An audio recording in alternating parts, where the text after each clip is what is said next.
کہ جی آپ ایک صف چھوڑ کے گزر سکتے ہیں. یہ مولانا ساق صاحب کا بھی کلپ میں نے سنا, میرا کلپ سترے کے اوپر چڑھا ہے اور میں نے اس میں علمی پکی دی ہے کہ اگر ایک صف چھوڑ کے گزرا جا سکتا تھا تو سترے کا تو کنسیپٹ ہی دنیا میں نہیں ہونا چاہیے تھا. یہ کنسیپٹ دینا چاہیے تھا کہ جدو لنگن لگے ہو تو ایک صف چھوڑ کے لنگیا کرو. ایڈی بڑی مصیبت سترا کی تو کٹ لی ہے.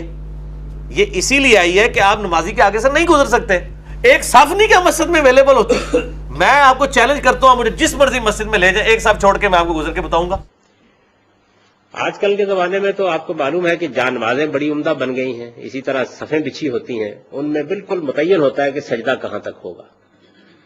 لیکن پہلے اس طرح کا اہتمام نہیں تھا, تو اس میں حضور نے لوگوں کو یہ تلقین کی کہ اپنے سجدے کی جگہ کو متعین کرنے کے لیے کوئی چیز رکھ لیجئے, کوئی نیزہ گاڑ دیجئے, جس کو سترہ کہتے ہیں ہمارے عام طور پر.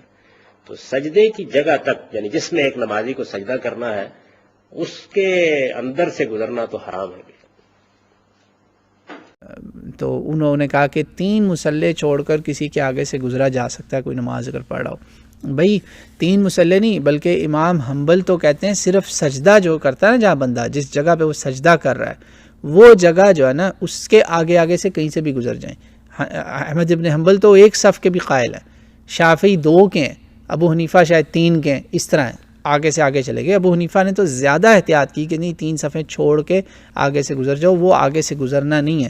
جو کہتے ہیں نا نمازی کے آگے سے گزرنا حرام ہے, وہ کہتے ہیں جی وہ یہ والا آگے سے گزرنا ہے جو اس کی رینج میں جو جگہ ہے.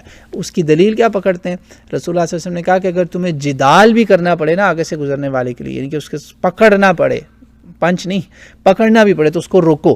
تو میں نے یہ عمل دیکھا ہے علماء عرب میں, ہمارے شیوخ بھی کرتے تھے. کوئی آگے سے گزر رہا تو یہ اس کی رینج ہے بس سجدے کی جگہ تک, تو اس کو وہ روک دیتے تھے یوں. یہ جائز ہے, نماز نہیں آپ کی خراب ہوتی, پکڑ کے روک دیں, بچہ ہے اس کو روک دیں, یہ اتنی رینج ہے. یہ کبھی بھی سیرت سے ایک بھی سیرت النبی سے واقعہ نہیں ملتا جس میں رسول اللہ صلی اللہ علیہ وسلم نے آگے جا کے کسی کو پکڑا ہو. بس اتنا ہے, یوں اتنا روکنا جائز ہے, بائیں ہاتھ سے غالباً یا دائیں ہاتھ سے, یہ روکنا جائز ہے.